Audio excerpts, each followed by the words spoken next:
Hey everybody, it is Liz. How you doing today? Let's talk about the life review and what you can do about it, what it is, if it's real. And I exhort you, I cajole you, if this resonates, to do your life review now before you croak. Let's talk about that.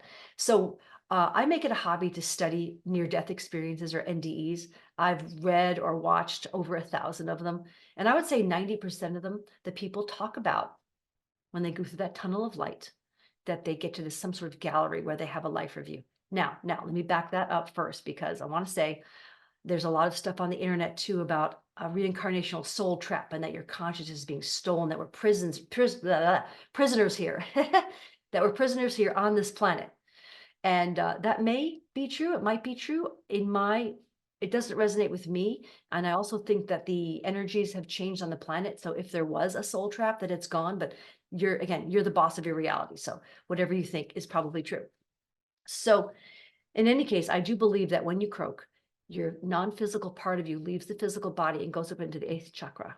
And it leaves you like some people see plasma or a film or like an orb or something like that leaving your body. Sometimes it may come down and leave through your heart. That's what the shamans say. So you might see this little orb leaving from different parts of the body, but I think it coalesces into one non-physical little orb of light. Some see it, some don't. And then that is the thing. That is you, your non-physical being. As you leave this corpse that you may not even recognize as being you, it goes up into through the tunnel of light. All right. So what happens in this life review, if it's even true, I do believe it is, but during your life review, you see some sort of gallery room or something where you see your life played in review from being in the womb all the way through your death till this moment of when you're in the review. And you see all the good things you did and you experience all the good you did through the people you did good to. And you get to feel those feelings. That's great. And then you get to look at all the things where you didn't make wise choices, or you harmed people, or you stole from them, you harmed them, you physically harmed them, you talked badly about them, even gossiping about them. I'm sorry, but it's true. And you see the effect you had on them from their perspective too. If you punch someone in the schoolyard, you experience the punch. If you stab someone, murdered someone, you get to experience that pain from the person. So scary, right? So if that's true, and even if it's not, I'll talk about that in a minute, but even if it's not, I recommend playing as if it's true and doing the work on this life. In this life, do the life review now. And you would do it because you get to feel better and move forward and conduct yourself better and conduct yourself in the future with the attitude like, oh shit, I'm going to see this later, so I better be nice. And you can just clear your soul. And if there's a life review, you can just have it be celebratory. There's an old movie. I'm giving away my age, but it's called Defending Your Life with Meryl Streep and some comedian. I forget his name. And there's a scene where she's coming out of a life review with some elders or some council of somebody, something, something. And they're slapping her on the back saying, oh my gosh, when you ran into that building, that burning building and saved all those children. And she's like, yeah, I know, it was fun. And it's all celebratory. So if that's true, if there is a life review after death, why not look at it now? And again, you can clean up yourself now. And also, like I said, change your conduct. If you get inspired to do certain actions to fix it, well, it's all better for you and everyone concerned. Now, uh, so what I recommend first, like, so how do you do it? There's a bazillion ways. And if you like this idea of doing your life review now, well, goodness, you can go develop any way you like. There's 1,000 ways. I'm going to offer you a more complex way and then a simpler way. The simpler way is, I learned this from Martha Beck back in the day. You simply just sit quietly for a few minutes, 5-10 minutes, not trying to meditate, but you're also not playing video games or drinking a beer. You're just sitting in the quiet, doing nothing. You're sitting with yourself and you simply ask yourself, what hurts right now? Or what's coming up right now? And you jot it down. And if it's something that was done to you, that kind of goes into one category. I'll talk about things you can do about that to clear up your life review, and things that you did to others, uh, and ways you didn't take care of yourself. That goes kind of in another category. All right. So let's say you think about something that was done to you. This is the most common. We are wired for victimhood. So often we think about being the victim rather than being the perpetrator or the bully. So let's say it's something that you remember being done to you. Well, what do you do about that with regards to a life review? Well, you can jot down the places where you didn't, if it happened when you're 5, you had no agency. So maybe this doesn't count. But if you were older and you walked down that dark alley or you went home with that person, maybe you didn't make wise, safe choices for yourself, wise decisions for yourself.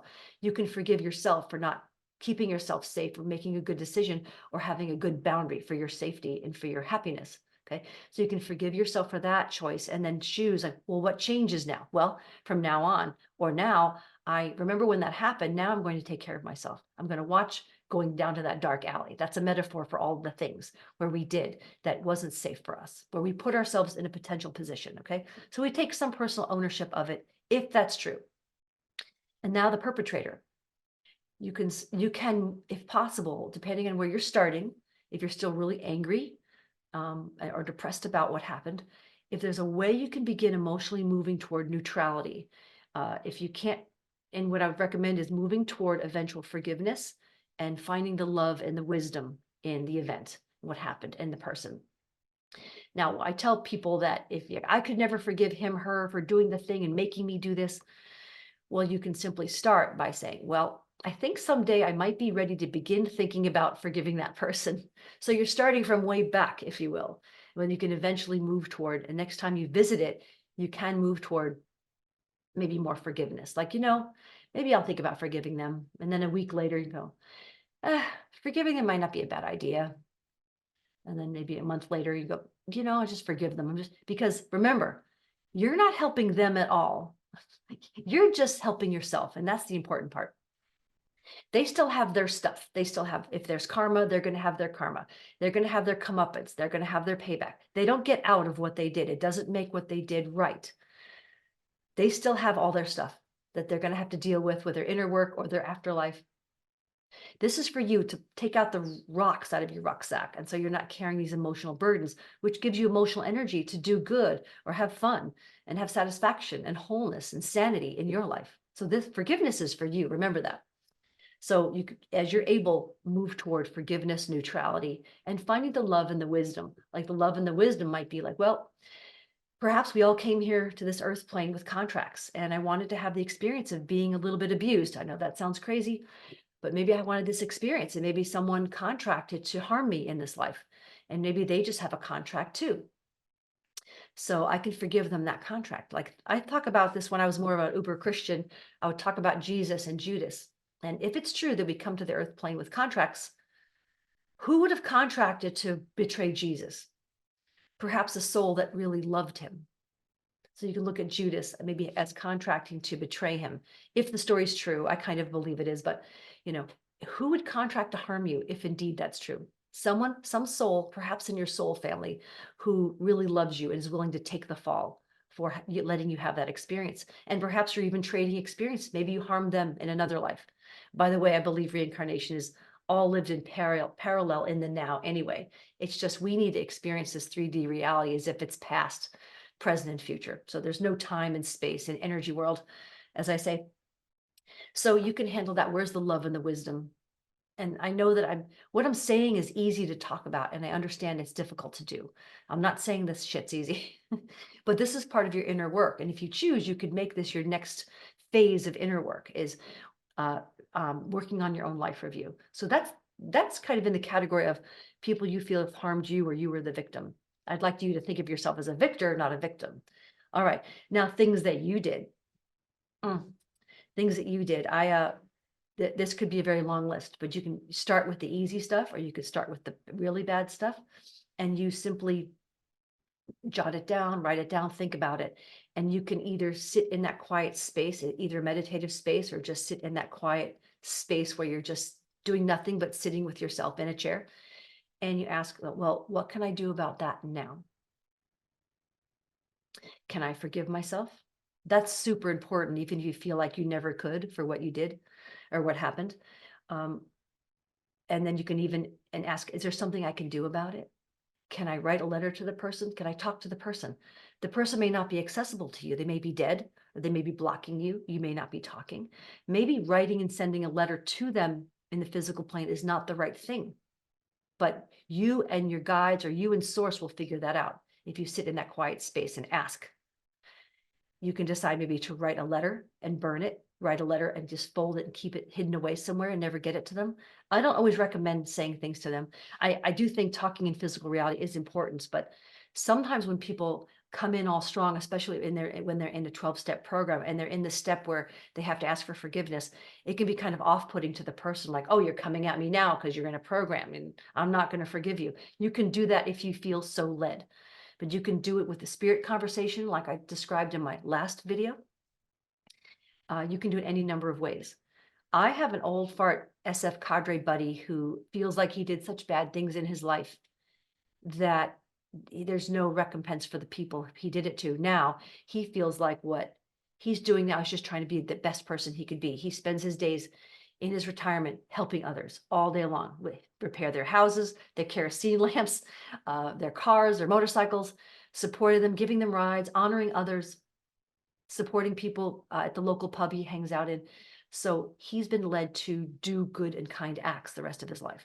So if you sit with yourself or go to your higher guidance, whomever that is, whomever you talk to, you can ask for guidance on what to do now. It may not be actually doing something for the person or people you harmed. Maybe it will be.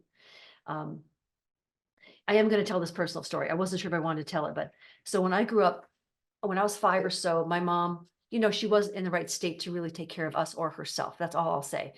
So I self-soothed by collecting animals. I've always loved animals and pets. So I lived in the Santa Ana back in the days when it wasn't all developed and there was mostly desert. And so I'd go out into the desert, I'd collect lizards, geckos and things, and I would collect animals. And I don't know why, but people at the local pet store were giving me pets. Maybe they felt sorry for me. They'd give me the little mice that were going to be given to the snakes.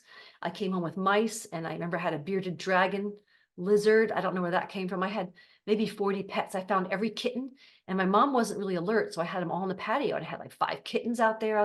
I don't know how I fed them. I don't remember. But when the authorities came to cart my mom off, and my brother and I were put into a home in Southern California, I think I was 5.